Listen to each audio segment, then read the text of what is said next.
de volta, segundo bloco do Antenados na Geral. Estamos falando um pouco sobre jovens promessas na igreja. Quando é novinho, o pastor só quer falar mesmo aí. Quando é que o microfone dele no primeiro bloco acho que deu problema, ele estava querendo testar aqui enquanto tá falando. Quando eu sou de menor. Deixa eu passar para ti a palavra. Tu é conferencista, tu viaja o Brasil inteiro, deve já ter participado de um congresso, já viu missionários, conhece muitos deles. Eu não vou entrar ainda no mérito, mas você acha muito complicado, vamos ainda no início, ser muito novo e talvez ser já reconhecido muito novo, isso não traz problemas? Deus coloca, não é problemático? Eu não só acho como tem certeza, né, por todo o trâmite. Eu fecho os olhos aqui em fração de segundos e vejo a minha pequena trajetória. Então eu sou da Assembleia de Deus. Então eu peguei o período, eu fui auxiliar de trabalho, eu fui diácono, eu sei servir ceia, eu sei limpar banco de igreja, eu sei funeral, fazer casamento. Eu sei fazer funeral. A propósito, eu estava vindo para cá agora, falando, dando é só pregar, dando um depoimento que as maiores cerimônias que pastor faz é funeral. Se você pegar estatisticamente, pastor faz mais funeral do que casamento, aniversário de 15 anos, é mais funeral. Até porque você é convidado a fazer funeral de gente que você nem sabe quem é. Enfim. Eu sei servir ceia, sei limpar banheiro, sei o que é entregar envelope, passar salva. Sabe o que é serviço? Exatamente. Eu me tornei o que sou hoje naturalmente. Então aquele trâmite da Assembleia de Deus, você é líder de mocidade, e aí a mocidade vai cantar nas outras igrejas, chega lá, você ganha uma oportunidade, recebe uma saudação, e aí aquela mocidade te convida para você ir pregar naquele culto jovem. Quando você vê, você está e não foi uma coisa programada, aconteceu. Hoje o que eu vejo, de fato, de verdade, são artistas criados, são montados. Então pega um garoto ou uma menina, coloca uma roupa, ensina ele uns trejeitos, um linguajar, uma forma comunicável, que aí você não quis entrar no mérito, mas eu vou entrar no mérito, decorado, porque a grande maioria não sabe nem o que está falando. Não sei, mas nisso eu concordo, de não saber o que está falando, mas essa questão até de trejeito e jeito não é só para criança, é para pregador como um todo. Sim, mas porque tu conversa com o cara aqui, quando ele está no público, André, diferente, André, faz trejeito. Veja bem, concordo com você, mas é veja questão bem, de oratória. não quero usar o meu exemplo como exemplo, mas vou usar o meu exemplo. Eu não nasci no lar evangélico, que sabe minha história. Eu com 7 anos de idade, criancinha, eu imitava receber caboclo. Porque era o que eu via. E eu dava consulta na casa da minha avó. E a casa da minha avó ficava cheia de gente que eu fingia dar consulta, o pessoal era para rir, mas tinha 3, 4 que acreditavam. Dizia assim, olha, é a hora que o caboclo está com ele mesmo, hein? E acreditava. Então, aquela criança num púlpito, ela tá como criança, decorando, mas vai ter 5, 6, 10 que vai bater palmo, vai dizer, aleluia, assim, Deus falou com ele através de mim. Porque você sabe que o nosso povo é levado. A minha preocupação é o que isso vai para frente. São esses monstros que a gente constrói sem perceber. Agora, aqui no momento, ele pregou num púlpito, é bacana. E depois? E as batalhas espirituais? A gente que milita sabe que quando você vai ministrar, que quando você acaba, você sabe o que você sofre de retaliação em família, saúde, vida financeira, enfim. Essa criança está pronta para isso? Entendi. Pastor Fred, deixa eu pegar também em cima do que o pastor Anderson falou, e pegar isso que ele... Uma das coisas que eu acho que o pastor Anderson bateu muito, não é nem tanto o fim, mas é como chegou até ali. André, decorar e pregar é mole. O negócio é que, antigamente, talvez, há 30, 40 anos atrás, por mais que você pregava bem, você era dirigente, você era líder de uma cidade, você passava por uma escadinha que hoje não. Hoje, se você pregar bem, tu bota no YouTube, dá 30 mil visualizações, tu já é convidado para fazer agenda e pregar no Brasil inteiro. Vamos para a Bíblia. Você sabe que eu gosto da Bíblia. Com quantos anos Davi foi chamado e foi ungido rei de Israel? Quantos anos? Novinho, adolescente. 14, 15 ou 16 anos. Com quantos anos ele começou a reinar? 30. Com 30. Então, Davi teve que ser adolescente, Davi teve que ser jovem, teve que ir para trás das ovelhas, fazer o treinamento lá, encarando o leão, o urso. Depois, Deus vai e pinça as afrontas de Saul. Uma criança conseguiria viver aquilo? Ia suportar o que Davi viveu? Estou de acordo com você. Exatamente então isso. Chega a ser uma covardia. Você pegar uma criança na sua inocência, ingenuidade e lançar. Você lança o cara sem o menor preparo. É um ato de covardia. Para mim, me perdoe você ser um pai de uma criança. Deve ser um irresponsável. Rapaz, a Bruna Carla, cantora Bruna Carla, eu era coordenador da convenção do ONEP. A Bruna, tio! Eu falei, caramba, Bruna, nunca mais você cantou um jantar meu, hein, Bruna? Aí ela, tio, estão querendo que eu grave um CD. Eu falei, Bruna, entra aqui. Fechei minha sala, ó. Você tem tudo para ser uma das maiores cantoras do Brasil. Mas a primeira coisa, deixa as coisas acontecerem no seu devido tempo. O Ministério do Louvor é atacado por Satanás. Sua mãe, seu pai querem te promover. Ouve o que o teu tio está dizendo, Bruna. Traz ela aqui que ela vai te falar o que eu estou falando aqui agora. André, a gente tem que tomar muito cuidado com essa expressão. Prega pra caramba. Prega muito. Canta essa muito. palavra prega muito, canta muito. Quando você vai nos fundamentos, não tem nada. Olha o que o bispo falou. Jesus foi flagrado com 12 anos discutindo com os doutores da lei os assuntos referentes ao quê? A Isaías, ao Antigo Testamento. Pega essa galera aí, que está começando agora, que prega pra caramba. Vai na Bíblia. Me fala aqui o plano da salvação. Coisa beabá. Não, coisa beabá. Me explica aí. Não sabe. Ele sabe... Faz o velório, faz o casamento. Ele sabe os trejeitos, ele sabe os jargões.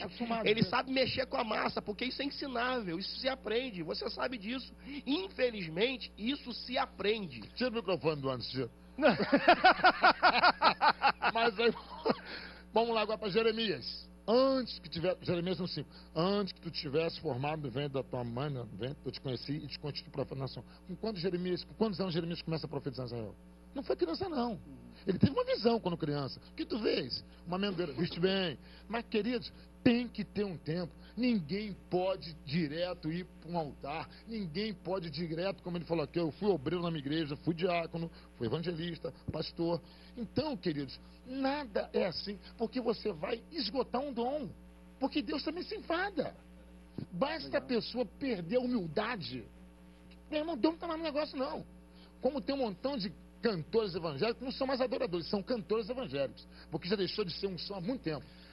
Uma coisa muito levantada mesma coisa do pregador. Pelo pastor Alfredo, e isso vai dar pano para manga até para a gente ir para o próximo bloco, que é o seguinte. A gente está falando muito isso a nível da pessoa, pastor, e às vezes da família, como lidar com situações. Só que essa criança, esse cantorzinho que está começando, tal pai, ele tem um pastor que está vendo isso, que às vezes até promove ele. Pô, esse garoto tem talento, vem que canta, faz uma oração. Tem pastores que promovem, e acho isso muito bonito, porque ele está começando a formar, de fato, uma nova geração. E quando ele prega e começa a ter convites e tudo, os pais querem promover, e às vezes o pastor chega, não, calma, segura, não aceita, não vai, fica aqui, ele é muito novo, não sei o quê. E aí entra um pouco naquele também, o espírito de Saul no pastor. Deus levantou já o Davi e o pastor quer matar. E aí o pastor acaba também levando a culpa de querer, né, tá vendo, tá com inveja, porque o garoto tem talento. Qual é o papel do pastor? Tem que dar uma de Saul então mesmo, nesse sentido? Calma aí, querido, fica aqui mesmo, não sai, não vai. Não, mas... Quando o espírito do pastor está na frente cantando, aí fica mais complicado. Como é que ele dá com isso? Porque o pastor tem que ter uma responsabilidade nisso também, quando ele vê tudo isso acontecendo, desenrolando. Deixa eu pontuar com você aqui. Desde quando o pastor segura o ministério de alguém nos dias atuais? Se o cara se acha tão grande, ele é tão grande, eu já ouvi no meu gabinete o seguinte, pastor, o ministério é tão grande que não comporta nessa igreja. Jesus! É um semideus.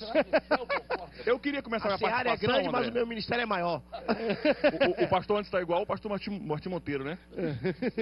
É só do São Gonçalo. André, pastor Anderson, você sabe o que eu entendo? Diz que o pastor um dia ele perdeu o papagaio. Sumiu o papagaio do pastor. Aí o lourinho sumiu, o presbítero depois de 2 semanas achou. Pastor, achei esse papagaio. Meu filho, cadê o lourinho? Traz o lourinho. Está lá no matagal. Vamos lá, o pastor chegou lá, André. Quando foi buscar o lourinho tinha abriu uma congregação. Me perdoe que eu vou falar. Eu comecei a pregar, a primeira vez que eu preguei eu tinha 7 anos. O pastor Bispo estava compartilhando que pregou a primeira vez 8 anos. Acontece. De Deus usar uma criança de 8 anos, acontece. Mas Deus você tem que ter uma maturidade. Eu fico pensando o que uma criança de 7, 8 anos, qual o conteúdo teológico, porque a pregação não é só falar que Jesus Cristo salva. Isso qualquer pessoa pode falar. Mas qual é o conhecimento teológico que ela tem para passar para as pessoas? Eu fico preocupado. E outra coisa, André, quando a criança começa a pregar na igreja, que ela começa a crescer o ministério dela, nunca mais ela prega lá. É só uma mensagem que ela prega lá. Depois que a agenda lotar, sumiu. E fica até sem igreja. A grande questão que eu acho que a gente tem que pontuar aqui é a seguinte: Deus pode usar uma criança? Pode. Pode. Quem é que vai impedir a atuação de Deus? Quem é que pode delimitar a atuação de um Criador, Deus Todo-Poderoso? Mas olha só, por que não usa uma criança no ministério de criança? Opa. Naquele culto infantil, vamos ir lá. Pô, esse menino aqui tem um dom, 7 anos, está pregando muito. Está pregando muito. Junta Pega aqui. pra caramba. Junta aqui os adolescentes aqui, junta a juventude aqui. Primeiro manda ele vir cedo pro culto, para ele arrumar aqui, fazer ornamentação, tudo, colocar os envelopes na mesa, lá nas cadeiras. Mas André, a criança tem que fazer o ministério, tem que trabalhar no ministério de criança. Depois, o tempo vai fazendo ela crescer, a maturidade. Pastor Henrique, eu até botei aqui pro pastor a questão de qual o posicionamento de um líder, do pastor presidente, do pastor geral da igreja nisso. Ele falou, André, é difícil o pastor ficar segurando se a criança está lá e os pais querem promover, é muito difícil. Como você acha que um pastor deve lidar quando ele vê isso? Estou aqui e tem uma criança que está no YouTube, está bombando, todo mundo está convidando. O que um pastor deve fazer? Chama o pai, chama a mãe, olha. André, o que eu penso? Eu entendo o seguinte, primeiro que esse líder, esse pastor, ele tem que ser uma pessoa madura. É uma pessoa que entenda o seu papel e a sua responsabilidade. Por quê? Porque uma criança, ela tem todas as fases de desenvolvimento, né? E se ela quebra essa fase de desenvolvimento, isso aí eu vejo como um fenômeno que não é apenas da igreja. Isso acontece fora, na própria sociedade, você colocar crianças, né? A exposição de crianças em programa de televisão, você utilizar essas crianças, e isso é crime. A Constituição Federal, ela diz lá que 14 anos é jovem aprendiz, é trabalho, a criança está trabalhando. Ela está deixando de ir para a escola, ela está deixando de estar junto com a sua família, porque ela viaja, ela está deixando de ter o seu vínculo, né, de criança. Então isso aí é uma responsabilidade e existe um problema aí, que normalmente é um equívoco, no sentido de que quem dá essa liberdade é a vara da adolescência e juventude. E na verdade não é o caso da vara da adolescência e da juventude, mas é o caso do juiz de trabalho. Porque é uma questão trabalhista, entendeu? Você está colocando, primeiro é o ponto de desenvolvimento da criança, e depois você está colocando uma criança para trabalhar. Em segundo lugar, você está colocando aquela criança ali, não como uma criança, mas como um objeto, que eu vou tirar dinheiro daquilo ali. Então a criança deixou de ser criança, virou um objeto, onde eu utilizo aquela criança para eu angariar recursos, uma realização pessoal minha. É uma exploração de menor. Uma exploração de menor. Então, o líder, como você me perguntou, o líder ele não tem um comprometimento apenas com o pai e com a mãe. Ele tem uma responsabilidade com as ovelhas. Então, aquela ovelha, ela tem esse processo de desenvolvimento, a criança tem um processo de desenvolvimento. Isso que os pastores colocaram aqui, ela tem que ser criança. Ela tem que estar no meio de criança. Não que ela não possa estar num púlpito. Eu não posso polarizar, dizer que criança não pode. Ela pode estar lá no culto de criança, numa atividade de criança. Ela pode estar lá participando, né, adquirindo. Aí eu coloco uma criança, né, assumindo uma responsabilidade dessa. Daqui a pouco ela está aconselhando. Daqui a pouco ela vai aconselhar o quê? Ela vai falar, e que tipo de pregação é essa? Eu vejo que isso aí é uma expressão, um fenômeno que não acontece apenas dentro da igreja, mas é algo que já acontece do lado de fora. Sim, sim. E que isso entra nos púlpitos e os líderes, eles são os maiores responsáveis. Então é o processo de desenvolvimento da criança, que mais adiante, como foi dito aqui, a construção. Se hoje a gente encontra adultos aí, que diante da perda, um pregador quando ele prega para multidões, ele chega no momento que ele sai desse foco, ele já não está mais no meio da multidão, ele sente, André. Imagina uma criança que já não tem aquele convite, que já não está mais no meio daquela multidão que ela está pregando. Se o adulto se ele não for acompanhado... Quais são as implicações até psicológicas que ela vai ter nisso, o comprometimento emocional, cognitivo da pessoa. Vamos para o rápido intervalo, daqui a pouco a gente volta. E foi muito bem falado pelo pastor que é o seguinte, isso não é algo só que está dentro da igreja não, quer ver? Pensa em 5 atores mirins de Hollywood que fizeram o maior sucesso quando eram crianças. Vê o que aconteceu na adolescência, subindo para a juventude. Macaulay Culkin, Lindsay Lohan, todo mundo. Droga, problema psicológico, dependente. Isso é muito complicado mesmo. Quando uma criança é um potencial muito grande, descoberta muito cedo, e os pais não sabem lidar com isso, quais são as implicações e complicações que isso pode trazer? A gente vai continuar debatendo sobre isso no próximo bloco. Não sai daí, o Antenados volta já já. Te adoro, preciso de tua presença, de tua presença. Eu quero mais, mais, mais.